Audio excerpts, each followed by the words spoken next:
Este canal de audiolibros edita un poco el contenido de los libros siempre siendo fiel a la idea del autor con respecto a su obra. No nos hacemos responsables por las nuevas ideas que pueda llegar a causar el contenido. Nuestro único fin es esparcir de forma libre la información. Desobediencia civil, por Henry David Thoreau. Creo de todo corazón en el lema, el mejor gobierno es el que tiene que gobernar menos, y me gustaría verlo hacerse efectivo más rápida y sistemáticamente. Bien llevado, finalmente resulta en algo en lo que también creo, el mejor gobierno es el que no tiene que gobernar en absoluto. Y cuando los pueblos estén preparados para ello, ese será el tipo de gobierno que tengan. En el mejor de los casos, el gobierno no es más que una conveniencia, pero en su mayoría los gobiernos son inconvenientes y todos han resultado serlo en algún momento. Las objeciones que se han hecho a la existencia de un ejército permanente, que son varias y de peso, y que merecen mantenerse, pueden también por fin esgrimirse en contra del gobierno. El ejército permanente es solo el brazo del gobierno establecido. El gobierno en sí, que es únicamente el modo escogido por el pueblo para ejecutar su voluntad, está igualmente sujeto al abuso y la corrupción antes de que el pueblo pueda actuar a través suyo. Somos testigos de la actual guerra con México, obra de unos pocos individuos comparativamente, que utilizan como herramienta al gobierno actual. En principio, el pueblo no habría aprobado esta medida. El gobierno de los Estados Unidos, que es sino una tradición, bien reciente por cierto, que lucha por proyectarse intacta hacia la posteridad, pero perdiendo a cada instante algo de su integridad, no tiene la vitalidad y fuerza de un solo hombre, porque un solo hombre puede doblegarlo a su antojo. Es una especie de fusil de madera para el mismo pueblo, pero no es por ello menos necesario para ese pueblo, que igualmente requiere de algún aparato complicado que satisfaga su propia idea de gobierno. Los gobiernos demuestran, entonces, cuán exitoso es imponérsele a los hombres y aún, hacerse ellos mismos sus propias imposiciones para su beneficio. Es excelente, tenemos que aceptarlo. Sin embargo, este gobierno nunca adelantó una empresa, excepto por la algarabía con la que sacó el cuerpo. No mantiene al país libre, no deja al oeste establecido. No educa. El carácter inherente al pueblo americano es el responsable de todo lo que se ha logrado, y hubiera hecho mucho más si el gobierno no le hubiera puesto zancadilla, como ha ocurrido tantas veces. Porque el gobierno es una estratagema por la cual los hombres intentan dejarse en paz los unos a los otros y llega al máximo de conveniencia cuando los gobernados son dejados en paz. Si el mercado y el comercio no estuvieran hechos de caucho, jamás lograrían salvar los obstáculos que los legisladores les atraviesan en forma sistemática. Y si uno fuera a juzgar a esos señores solo por el efecto de sus acciones, y no en parte por sus intenciones, merecerían ser castigados como a los malhechores que atraviesan troncos sobre los rieles del ferrocarril. Pero, para hablar en forma práctica y como ciudadano, a diferencia de aquellos que se llaman antigobiernistas, yo pido, no como antigobiernista, sino como ciudadano, y de inmediato, un mejor gobierno. Permítasele a cada individuo dar a conocer el tipo de gobierno que lo impulsaría a respetarlo y eso ya sería un paso ganado para obtener ese respeto. Después de todo, la razón práctica por la cual, una vez que el poder está en manos del pueblo, se le permite a una mayoría, y por un periodo largo de tiempo, regir, no es porque esa mayoría esté tal vez en lo correcto, ni porque le parezca justo a la minoría, sino porque físicamente son los más fuertes. Pero un gobierno en el que la mayoría rige en todos los casos no se puede basar en la justicia, aun en cuanto ésta es entendida por los hombres. No puede haber un gobierno en el que las mayorías no decidan de manera virtual lo correcto y lo incorrecto, sino a conciencia, en el que las mayorías decidan solo los problemas para los cuales la regulación de la conveniencia sea aplicable.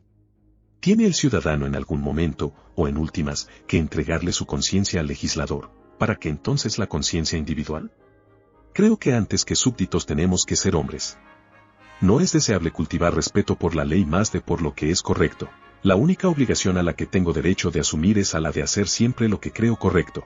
Se dice muchas veces, y es cierto, que una corporación no tiene conciencia, pero una corporación de personas conscientes es una corporación con conciencia. La ley nunca hizo al hombre un ápice más justo, y a causa del respeto por ella, aún el hombre bien dispuesto se convierte a diario en el agente de la injusticia. Resultado corriente y natural de un indebido respeto por la ley es el ver filas de soldados, coronel, capitán, sargento, polvoreros, etc., marchando en formación admirable sobre colinas y cañadas rumbo a la guerra, contra su voluntad, contra su sentido común y sus conciencias, lo que hace la marcha más ardua y produce un pálpito en el corazón.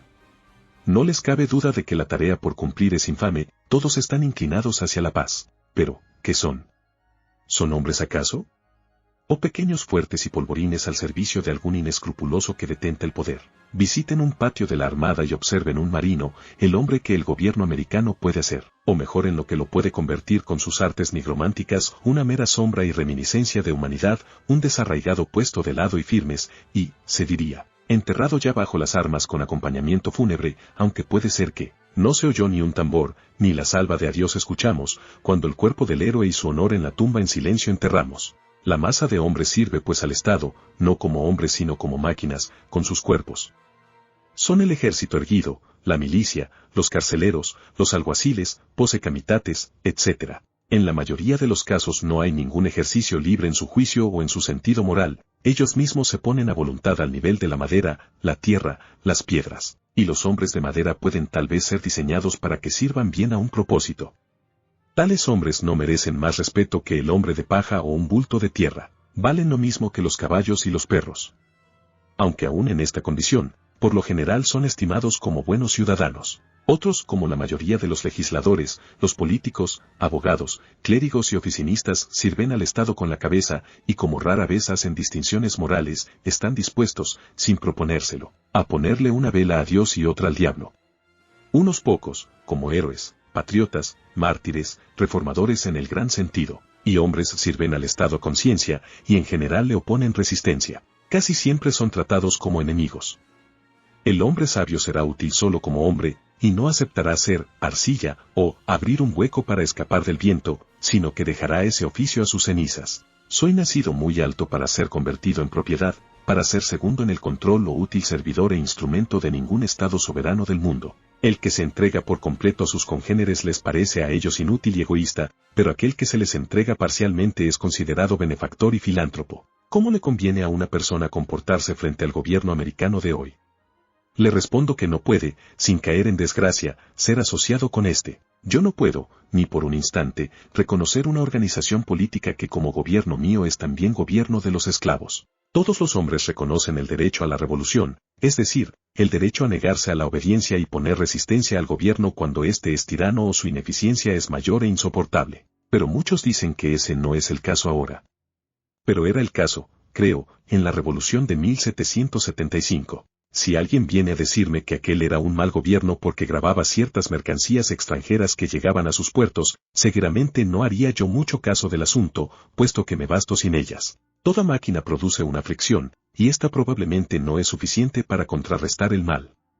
En todo caso, es un gran mal hacer gran bulla al respecto. Pero cuando la fricción se apodera de la máquina y la opresión y el robo se organizan, les digo, no mantengamos tal máquina por más tiempo. En otras palabras, cuando una sexta parte de la población de una nación que ha tomado como propio ser el refugio de la libertad está esclavizada, y todo un país está injustamente subyugado y conquistado por un ejército extranjero y sujeto a la ley militar, no creo que sea demasiado pronto para que los honestos se rebelen y hagan revolución. Lo que hace más urgente esta obligación es que el país así dominado no es el nuestro y lo único que nos queda es el ejército invasor.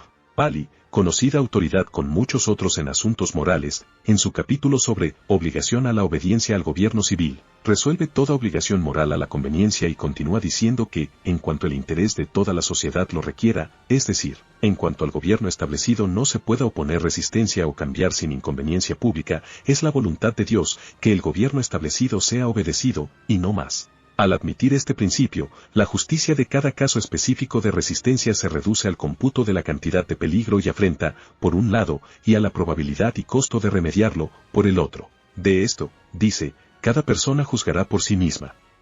Pero parece que Pali nunca contempló aquellos casos en los que la ley de conveniencia no es aplicable, en los que un pueblo, tanto como un individuo, debe ejercer justicia, cueste lo que cueste. Si injustamente le he arrebatado una tabla a un hombre que se está ahogando, debo devolvérsela aunque yo me ahogue. Esto, según Pali, no sería conveniente, pero aquel que salve su vida en tal forma, la perderá. Este pueblo tiene que dejar de tener esclavos y de hacerle la guerra a México, aunque le cueste su propia existencia como pueblo. En sus prácticas, las naciones están de acuerdo con Pali, pero ¿cree alguien que Massachusetts está haciendo lo correcto en la crisis actual? Una metetriz por estado, recamado de plata, que le lleve en la cola, pero que deja la huella de su alma en la mugre. En la práctica, quienes se oponen a una reforma en Massachusetts no son 100 políticos del sur, sino 100,000 comerciantes y granjeros del norte, quienes están más interesados en el comercio y la agricultura que en la humanidad, y no están preparados para hacer justicia a los esclavos y a México, cueste lo que cueste. Yo no lucho con adversarios lejanos, sino en contra de quienes, aquí mismo en casa, cooperan y licitan por los que están lejos, y sin los cuales estos últimos serían inofensivos. Estamos acostumbrados a decir que las masas no están preparadas, pero las mejoras son lentas, porque los pocos no son ni materialmente más sabios ni mejores que los muchos. No es tan importante que muchos sean tan buenos como usted, como que haya alguna bondad absoluta en alguna parte, porque ella será la levadura para todo el conjunto. Hay miles de personas que se oponen a la esclavitud y la guerra, pero sin embargo no hacen nada para terminarlas. Hay quienes, considerándose hijos de Washington y Franklin, se sientan con las manos en los bolsillos, y dicen que no saben qué hacer, y no hacen nada. Hay quienes anteponen el asunto del libre comercio al de la libertad y leen muy calmados las cotizaciones junto con los últimos informes sobre México, después de la cena, y hasta se quedan dormidos sobre ellos. ¿Cuál es la cotización para un hombre honesto y patriota hoy? Ellos se lo preguntan, tienen remordimientos y hasta redactan un memorial, pero no hacen nada con convicción y efecto. Esperan, muy bien dispuestos, a que otros le pongan remedio al mal, para que ya no les remuerda. Cuando mucho, depositan un voto barato, con un débil patrocinio y deseo de feliz viaje a lo correcto, en cuanto a ellos respecta. Hay 999 patronos de la virtud por un hombre virtuoso, pero es más fácil negociar con el dueño real de alguna cosa que con su guardián temporal. Toda votación es un tipo de juego como las damas o el backgammon, con un ligero tinte moral, un jueguito entre lo correcto y lo incorrecto con preguntas morales, acompañado, naturalmente, de apuestas. El carácter de los votantes no entra en juego. Deposito mi voto, por si acaso, pues lo creo correcto, pero no estoy comprometido en forma vital con que esa corrección prevalezca. Se lo dejo a la mayoría. La obligación de mi voto, por lo tanto, nunca excede la conveniencia. Aún votar por lo correcto no es hacer nada por ello. Es simplemente expresar bien débilmente ante los demás un deseo de que eso, lo correcto, prevalezca. El hombre sabio no deja el bien a la merced del chance, ni desea que prevalezca por el poder de la mayoría. Hay poca virtud en la acción de las masas. Cuando la mayoría finalmente vote por la abolición de la esclavitud, será porque ya es indiferente a ella, o porque queda poca esclavitud para ser abolida con su voto. Entonces ellos mismos serán los únicos esclavos. Solo acelera con su voto la abolición de la esclavitud quien afirma por medio de él su propia libertad. Me entero de una convención a reunirse en Baltimore, o en alguna otra parte, para escoger un candidato a la presidencia, convención formada principalmente por editores y políticos de profesión, pero me pregunto, ¿qué representa para una persona independiente, inteligente y respetable la decisión que allí se tome? No tenemos, sin embargo, la ventaja de la sabiduría y la honestidad. ¿No contamos con algunos votos independientes? ¿No hay muchas personas en este país que no asisten a convenciones? Pero no, encuentro que el llamado hombre respetable ha sido arrastrado de su posición, y se desespera de su país, cuando su país tiene más razones para desesperarse de él. En el acto, adopta a uno de los candidatos seleccionados, como el único disponible, probando que él mismo está disponible para cualquier propósito del demagogo. Su voto no tiene más valor que el de cualquier extranjero sin principios o nacional a sueldo, que haya sido comprado. Loa al hombre que es hombre, o, como dice un vecino, es hueso difícil de roer. Nuestras estadísticas están erradas, la población es presentada exageradamente grande. ¿Cuántos habitantes hay por milla cuadrada en este país?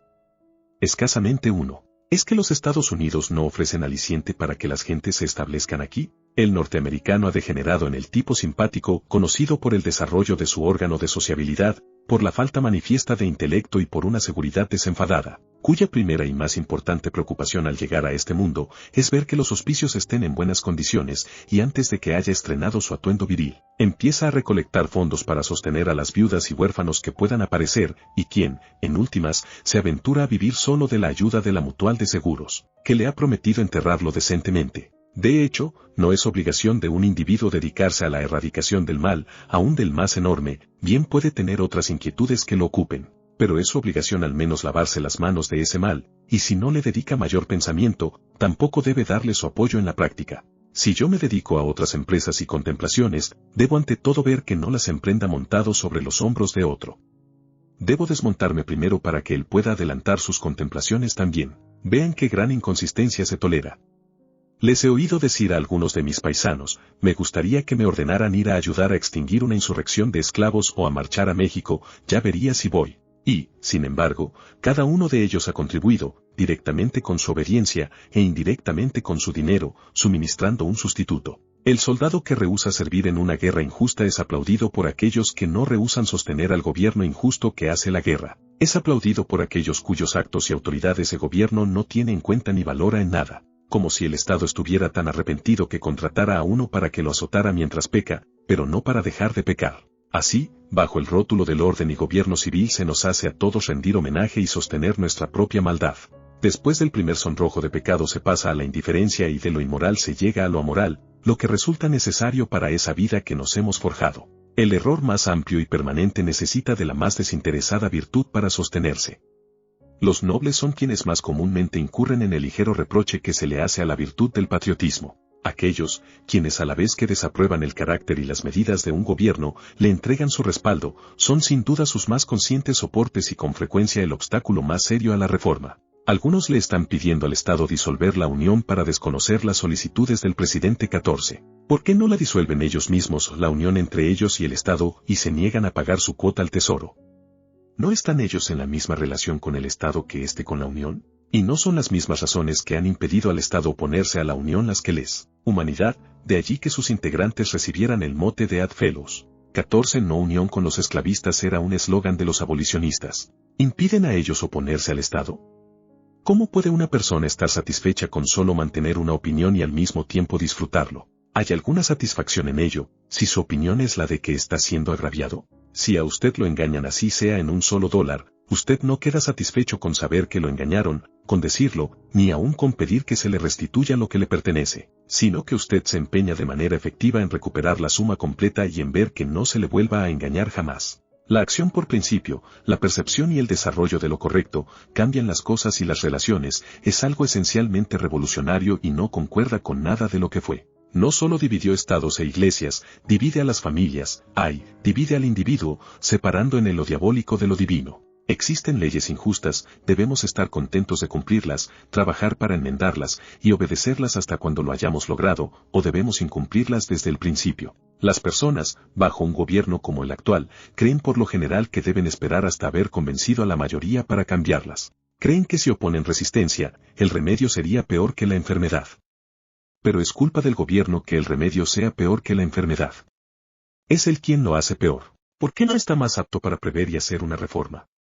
¿Por qué no valora a su minoría sabia?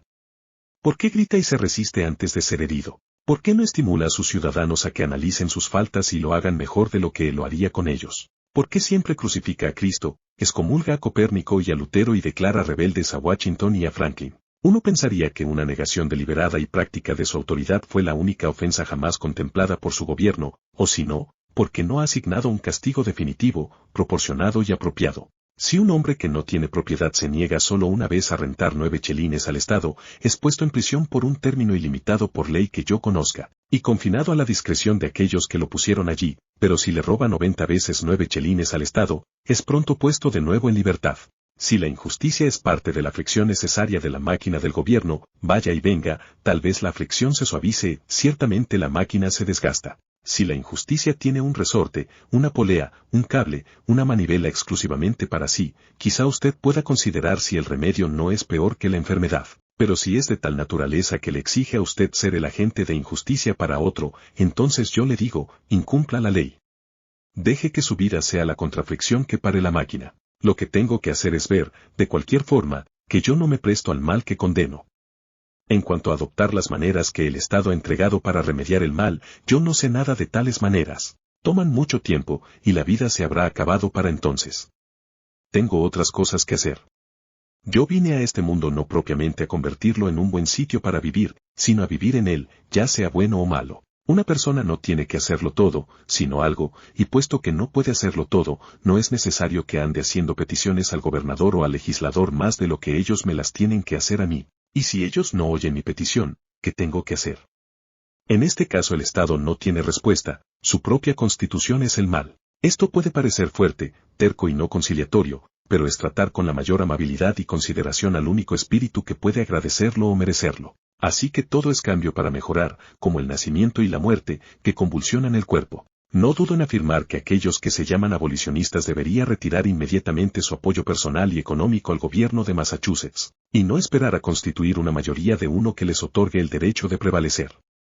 Creo que es suficiente con tener a Dios de su lado, sin esperar a ese otro uno. Más aún, cualquier hombre más correcto que sus vecinos constituye de por sí una mayoría de uno. Yo me entrevisto con el gobierno americano, o su representante, el gobierno del Estado, directamente, cara a cara, una vez al año, nada más, en la persona de su recaudador de impuestos. Esta es la única forma en la que una persona de mi posición puede encontrarse con ese Estado. Y entonces él dice bien claro, reconózcame, y la manera más sencilla, la más efectiva, en el actual curso de los hechos, la manera indispensable de tratar con él en su cara, de expresarle uno su poca satisfacción y poco amor por él es negarlo. Mi vecino civil, el recaudador, es el hombre de carne y hueso con quien tengo que tratar porque, después de todo, es con hombres y no con papeles con quienes yo peleo, y él ha escogido voluntariamente ser un agente del gobierno, como hará para saber bien lo que él es y lo que tiene que hacer como funcionario del gobierno, o como hombre, cuando se vea obligado a considerar si a mí, su vecino, a quien respeta como buen vecino, me trata como tal, o como a un loco que altera la paz. E igualmente resolver cómo puede sobreponerse a esa obstrucción a la buena voluntad, sin que lo asalten pensamientos más rudos y contundentes, o sin adoptar un vocabulario acorde con su acción. Yo sí lo sé muy bien, si 1000, o 100 o 10 hombres, a quienes puedo nombrar, si solo 10 hombres honestos alas. Si un hombre honesto, en este estado de Massachusetts, dejara de tener esclavos, realmente se retirara de esa cosociedad y fuera encerrado por ello en la cárcel del condado, eso sería la abolición de la esclavitud en América. Porque lo que importa no es que tan pequeño pueda ser el comienzo, lo que se hace una vez bien, se hace para siempre, pero preferimos hablar de ello, a lo que digamos, reducimos nuestra misión. La Reforma cuenta con muchos informes periodísticos a su servicio, pero ni con un solo hombre. Sí, mi estimado vecino, el embajador del Estado, que dedicará sus días a tratar el asunto de los derechos humanos en la Cámara del Consejo, en vez de ser amenazado con las prisiones de Carolina, fuera a sentarse como prisionero de Massachusetts, ese Estado que está tan ansioso por endilgarle el pecado de la esclavitud a su hermana, aunque hasta el momento solo se ha basado en un acto de inhospitalidad para pelear con ella, no desestimaría considerar el tema en la legislatura del próximo invierno. Bajo un gobierno que encarcela injustamente, el verdadero lugar para un hombre justo está en la cárcel. El lugar apropiado hoy, el único sitio que Massachusetts ha provisto para sus espíritus más libres y menos desalentados está en sus prisiones, está en ser encerrados y excluidos del Estado por acción de éste, así como ellos mismos se han puesto fuera de él, movidos por sus propios principios. Es allí donde los deben encontrar el esclavo fugitivo, el prisionero mexicano puesto en libertad bajo palabra y el indio que vino a interceder por las faltas imputadas a su raza. Es allí, en ese suelo separado, pero más libre y honorable, donde el Estado coloca a los que no están con él, sino en su contra, donde el hombre libre puede habitar con honor. Si alguien piensa que su influjo se pierde allí, y que su voz ya no llega al oído del Estado, que él mismo no es visto como el enemigo dentro de sus muros, no sabe que tanto la verdad es más fuerte que el error, ni que tanto puede elocuente y efectivamente combatir la injusticia quien la ha experimentado en su propia persona.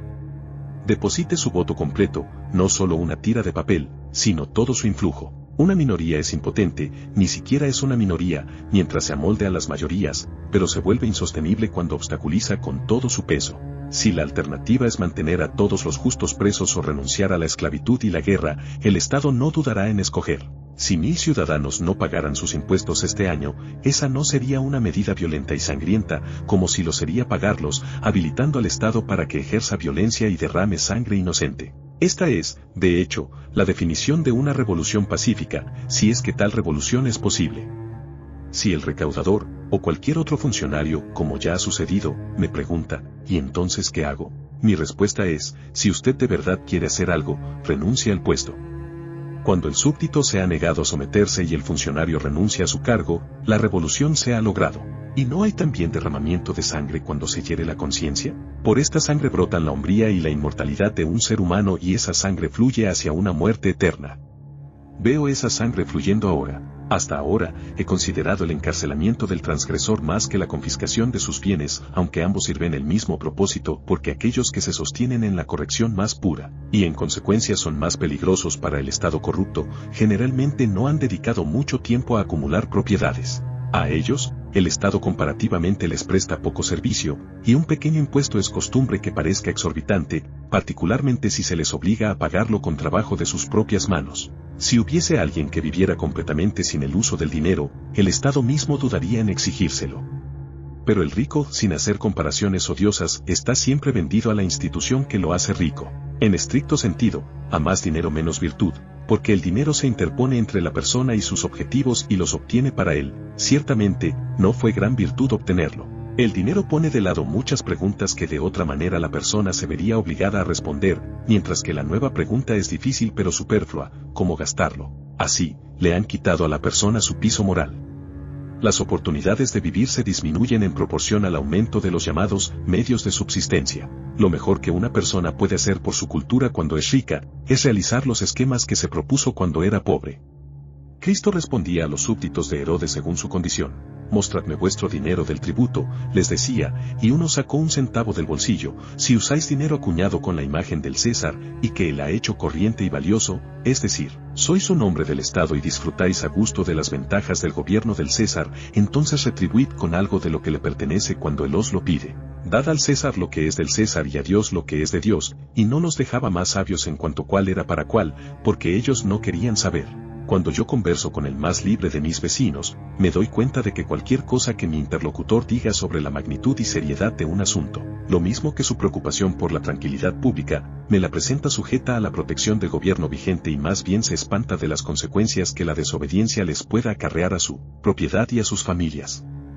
Por mi parte, no quiero ni pensar que alguna vez dependa de la protección del Estado. Pero si yo niego la autoridad del Estado cuando éste me presenta la cuenta de los impuestos, pronto se llevarán y gastarán mis propiedades y me acosarán a mí y a mis hijos indefinidamente. Esto es doloroso. Esto hace imposible a la persona vivir honestamente y al tiempo con comodidad en lo que a exterioridades respecta. No vale la pena acumular propiedades que de seguro se volverán a ir. Hay que alquilar o invadir cualquier predio, cultivar una pequeña cosecha y comérsela pronto. Hay que vivir dentro de sí mismo y depender de uno mismo, siempre arremangado y listo a arrancar, sin tener muchos asuntos pendientes. Un hombre puede volverse rico en Turquía, si es en todo aspecto un buen súbdito del gobierno turco. Confucio dijo, si un Estado es gobernado por los principios de la razón, la pobreza y la miseria son objeto de vergüenza. Si el Estado no es gobernado por los principios de la razón, la riqueza y los honores son objeto de vergüenza. No, hasta cuando se me extienda la protección de Massachusetts hasta un puerto en el sur, donde mi libertad esté en peligro, o hasta cuando me dedique a aumentar mi patrimonio aquí con industriosidad pacífica, me puedo dar el lujo de rehusar la sumisión a Massachusetts y a su derecho sobre mi propiedad y mi vida. En todo caso, me sale más barato sufrir el castigo por desobediencia al Estado que obedecer. Me sentiría que yo mismo valdría menos. Hace unos años, el Estado me llamó a favor de la Iglesia y me conminó a pagar una suma para el mantenimiento de un clérigo, cuyos sermones mi padre escuchaba, pero yo no. Pague, se me dijo, o será encerrado en la cárcel. Yo me negué a pagar. Desgraciadamente, otra persona consideró apropiado hacerlo por mí. Yo no entendía por qué el maestro de escuela tenía que pagar impuesto para sostener al cura, y no el cura para sostener al maestro, así yo no fuera maestro del Estado, sino que me sostenía por suscripción propia. Yo no veía por qué Eliseo no podía presentar su cuenta de impuestos y hacer que el Estado respaldara su petición lo mismo que la de la Iglesia. Sin embargo, a petición de los concejales, fui condescendiente como para hacer la siguiente declaración por escrito: sírvanse enterarse de que yo, Henry Souro, no deseo ser considerado miembro de ninguna sociedad a la cual yo mismo no me haya unido. El Estado, habiéndose enterado de que yo no quería ser considerado miembro de esa iglesia, nunca me ha vuelto a hacer tal exigencia, aunque decía que tenía que acogerse a su presunción en ese momento. Si hubiese sabido los nombres, me habría retirado de todas las sociedades a las que nunca me inscribí, pero no supe dónde encontrar la lista completa. Hace 6 años que no pago el impuesto de empadronamiento.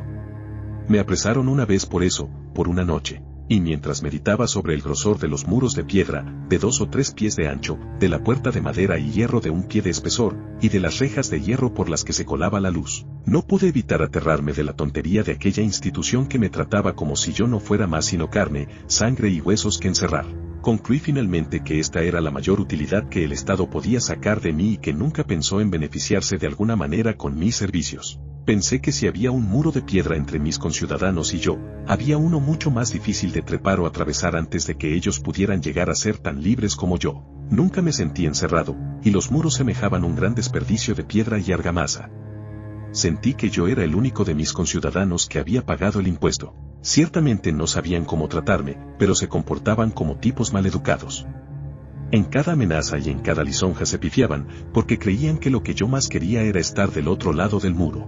Yo no podía sino sonreír de ver con qué laboriosidad cerraban la puerta a mis meditaciones, lo que los dejaba de nuevo sin oposición ni obstáculo, y esas meditaciones eran realmente lo único peligroso que allí había. Como no me podían atrapar, resolvieron castigar mi cuerpo, como niños, que si no pueden llegar a la persona a la que tienen tirria, le maltratan el perro. Observé que el estado era ingenioso solo a medias, que era tímido, como una viuda en medio de su pratería, y que no diferenciaba a sus amigos de sus enemigos, y así perdí lo que me quedaba de respeto por él y le tuve lástima.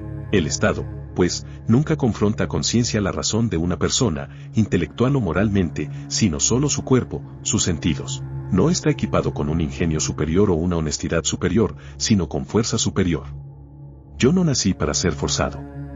Respiro a mi manera, ya veremos quién es el más fuerte. ¿Qué fuerza tiene una multitud? Solo me pueden forzar los que obedecen una ley más alta que yo. Quieren forzarme a que me vuelva como ellos. No escucho a quienes han sido forzados por las masas a vivir así o asá. ¿Qué vida es esa? Cuando un gobierno me dice, la bolsa o la vida, porque tengo que correr a darle mi plata. Pueden estar en apuros y no saber qué hacer, lo siento mucho. Ellos verán qué hacen. Que hagan como yo, no vale la pena lloriquear por eso. Yo no soy responsable de que la maquinaria de la sociedad funcione. No soy hijo del ingeniero. Solo veo que cuando una bellota y una castaña caen juntas, la una no se queda inerte para hacerle campo a la otra, ambas obedecen sus propias leyes y germinan y crecen y florecen lo mejor que pueden, hasta que una, quizás, eclipsa y destruye a la otra. Si una planta no puede vivir de acuerdo a la naturaleza, se muere, lo mismo el hombre. La noche en la prisión fue novedosa e interesante. Cuando entré, los prisioneros, en mangas de camisa, gozaban de una charla y del aire de la noche, pero el carcelero dijo, vamos muchachos, es hora de encerrarlos. Entonces se dispersaron, y oí el ruido de sus pasos de regreso a la vacuidad de sus compartimentos. El carcelero me presentó a mi compañero como un tipo de primera y un hombre inteligente. Cuando cerraron la puerta, me indicó dónde colgar mi sombrero y me contó cómo arreglaba sus asuntos allí. Los cuartos eran blanqueados una vez al mes, y este, al menos, era el más blanco, el amoblado de forma muy sencilla y seguramente el más pulcro del pueblo. Naturalmente quería saber de dónde venía yo, qué me había traído. Cuando le hube contado, yo también le pregunté por qué estaba allí, bajo la presunción de que era un hombre honesto, y claro que lo era. Bien, dijo, me acusan de quemar un granero, pero nunca lo hice. Por lo que pude descubrir, él probablemente se había acostado borracho, fumando pipa, y el granero se incendió. Gozaba de la reputación de ser inteligente, había estado allí cerca de 3 meses esperando el juicio, y tendría que esperar otro tanto, pero estaba domesticado y contento, puesto que recibía alimentación gratis y se consideraba bien tratado. Él miraba por una ventana y yo por la otra. Observé que si uno se quedaba allí por largo tiempo su actividad central se reducía a mirar por la ventana. Pronto leí todas las huellas que allí quedaban y examiné por donde se habían escapado los antiguos prisioneros, donde habían cegueteado una reja y oí la historia de varios inquilinos de aquella celda. Descubrí que aún allí había historias y habladurías que nunca circulaban más allá de los muros de la prisión. Seguramente esta es la única casa del pueblo donde se escriben versos, que luego se imprimen en hojas que no se publican. Pude ver una larga lista de jóvenes que habían intentado escapar, quienes se vengaron cantando sus versos. Yo le sonsaqué a mi compañero todo lo que pude, movido por el temor de no volver a verlo, luego me indicó cuál era mi cama y me dejó apagar la vela. Tendido allí por una noche fue como viajar a un país remoto que nunca había esperado visitar. Me pareció que no había escuchado antes el llamado de las campanas del reloj del pueblo ni el sonido nocturno de la aldea, puesto que dormíamos con las ventanas abiertas, que daban a la parte interna de las rejas. Fue ver mi pueblo natal a la luz del medioevo y nuestro Concord convertido en un ring, que pasaba con sus caballos y castillos. Oí las voces de antiguos burgueses por las calles. Fui el espectador y oyente involuntario de todo lo dicho y hecho en la posada vecina, una nueva y extraña experiencia. Fue una visión más cercana de mi pueblo. Me metí dentro. Nunca antes había visto sus instituciones. Esta es una de sus instituciones características porque este es un condado.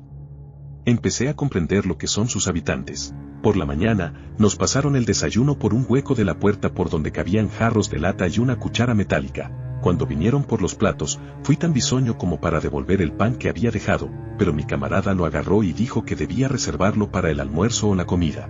Pronto lo dejaron salir a segar heno en un campo vecino, a donde iba todos los días sin regresar hasta el mediodía, así que me dijo adiós y que dudaba de que me volviera a ver. Cuando salí de prisión, porque alguien se atravesó y pagó el impuesto, no percibí que hubiera habido grandes cambios en el exterior, como los que encuentra el que entra joven y sale viejo, y sin embargo, un cambio se presentó ante mis ojos. El pueblo, el Estado, el país eran más grandes de lo que el mero tiempo podía afectarlos.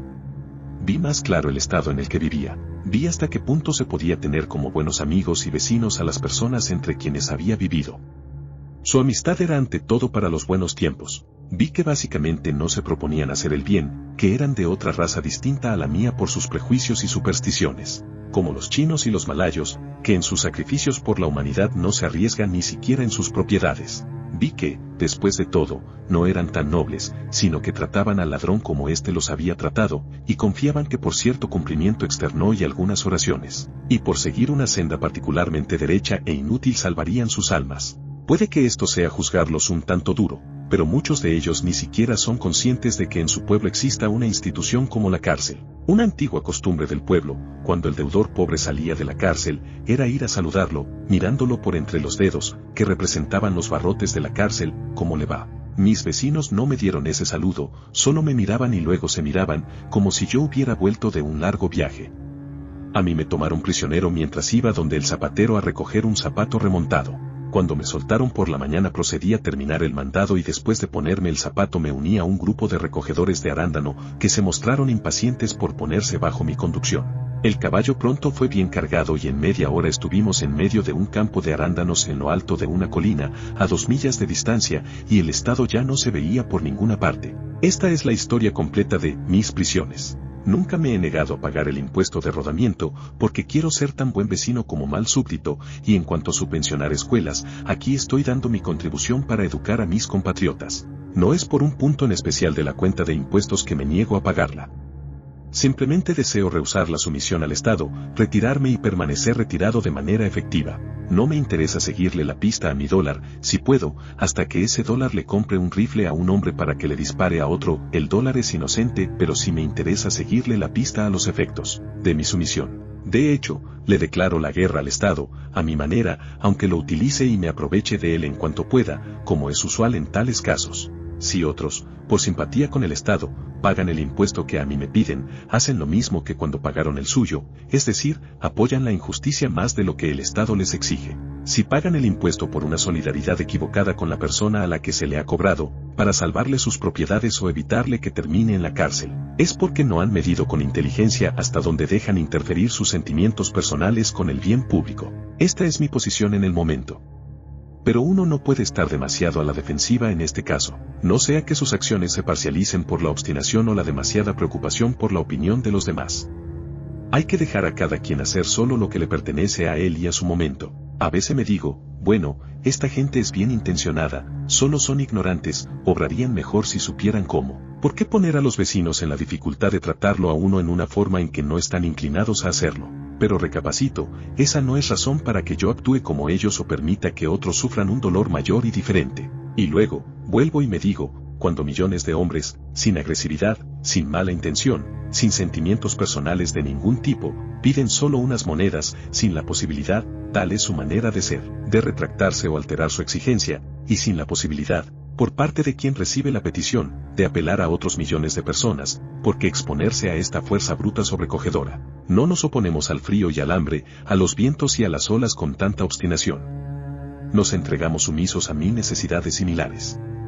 Usted no pone las manos al fuego, pero también en la medida en que yo no veo esto como una fuerza bruta total sino como una fuerza humana en parte, y considero que yo tengo que ver con esos millones como lo tengo con millones de hombres, y no como brutos o cosas inanimadas, veo que esa apelación es posible, en primer lugar y de forma instantánea, de ellos a su creador y, en segundo lugar, de ellos a sí mismos. Pero si deliberadamente pongo las manos al fuego, no hay apelación al fuego, ni al creador del fuego, y solo yo tengo que culparme por ello.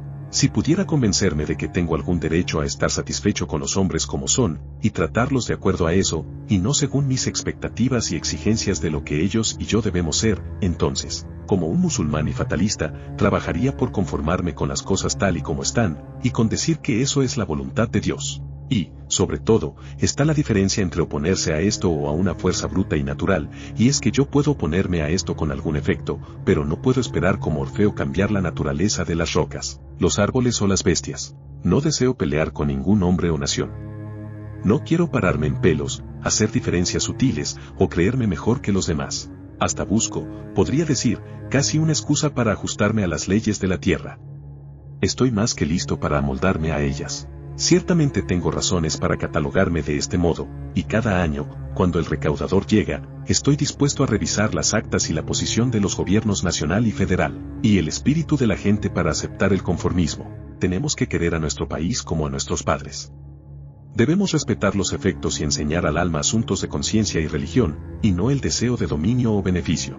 Creo que el Estado pronto podrá quitarme esta carga de encima y entonces ya no seré mejor patriota que mis conciudadanos. Vista desde un mirador más bajo, la Constitución, con todas sus faltas, es muy buena, la ley y las cortes muy respetables, aún este Estado y este gobierno americano son, en muchos aspectos admirables. Y hay algunas cosas, que tantos otros han descrito, por las que agradecer, pero analizadas desde una perspectiva superior y aún desde la más alta. ¿Quién dice lo que son o que vale la pena considerarlas o siquiera pensarlas? Con todo, el gobierno no me preocupa mucho, y pienso en él lo menos que puedo. No es mucho el tiempo que vivo bajo el gobierno, aún en este mundo. Si un hombre piensa libremente, sueña, imagina libremente, nunca estará por mucho tiempo de acuerdo con lo que no es como con lo que es, así que no puede ser interrumpido por gobernantes o reformadores obtusos. Sé que muchas personas no piensan como yo, pero aquellos cuyas vidas, por obra de su profesión, están dedicadas al estudio de materias afines no me satisfacen casi en nada. Estadistas y legisladores, que están siempre de acuerdo dentro de la institución, nunca la ven clara y desnuda. Hablan de la sociedad en movimiento, pero no tienen lugar de descanso sin ella. Pueden ser hombres de cierta experiencia y discernimiento, y sin duda han inventado sistemas ingeniosos y útiles, que les agradecemos, pero todo su ingenio y utilidad reposa en límites estrechos. Olvidan que el mundo no está gobernado por los programas y la ventaja personal.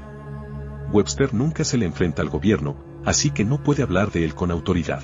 Sus palabras son sabiduría para aquellos legisladores que no contemplan reformas esenciales en el gobierno actual, pero para los pensadores y para aquellos que legislan para todo tiempo, Webster no acierta una. Conozco a aquellos cuya serena y sabia especulación sobre este tema pronto les hará ver la estrechez del pensamiento y el pupilaje de Webster.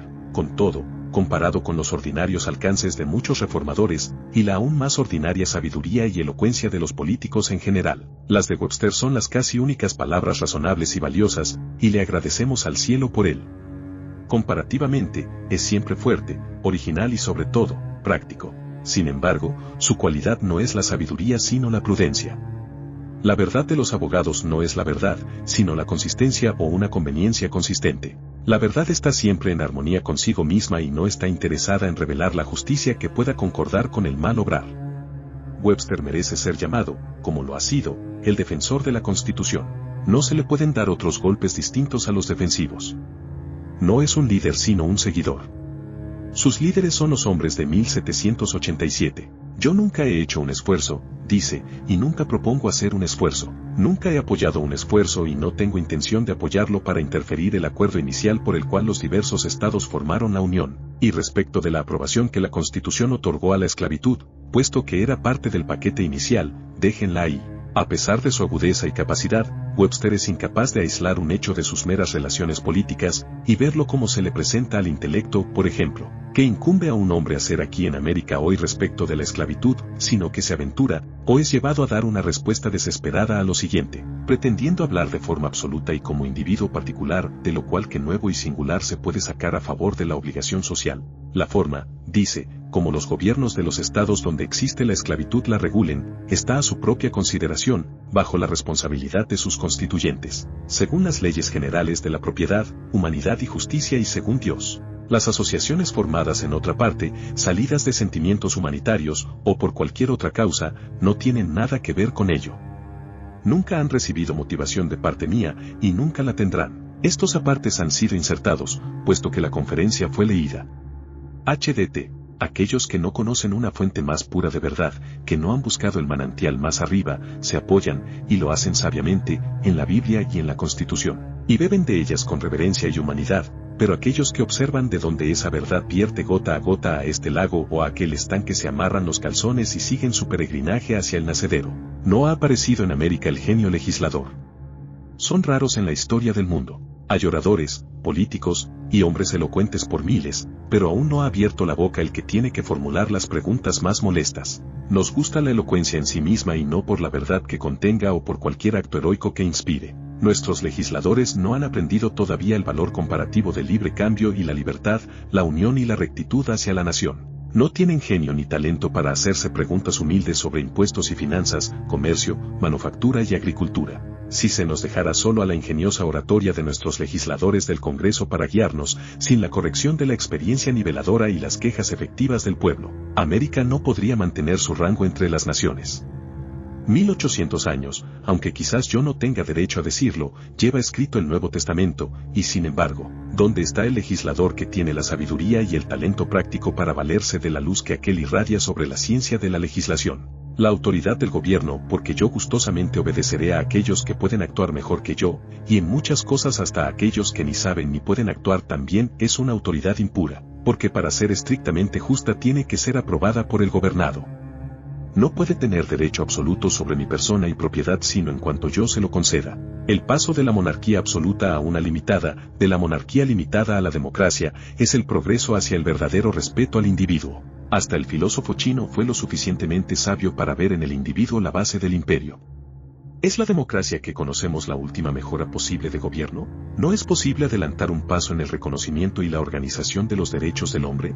Jamás existirá un Estado realmente libre e iluminado hasta cuando ese Estado reconozca al individuo como un poder más alto e independiente, del cual se deriva su propio poder y autoridad y lo trate de acuerdo a ello. Me complace imaginar un Estado que finalmente pueda darse el lujo de ser justo con todos, y que trate al individuo con respeto, más aún, que no llegue a pensar que es inconsistente con su propia tranquilidad si unos cuantos viven separados de él, no mezclándose con él, sin abrazarlo, pero cumpliendo con su obligación de vecinos y compañeros. Un Estado que produjera este fruto y lo entregase tan pronto estuviese maduro abriría el camino para otro Estado, aún más perfecto y glorioso, que yo he soñado también, pero que aún no he visto por ninguna parte. Gracias por ver el vídeo, deja tu like, suscríbete y síguenos en nuestras redes sociales, están en la descripción. Hacemos audiolibros privados.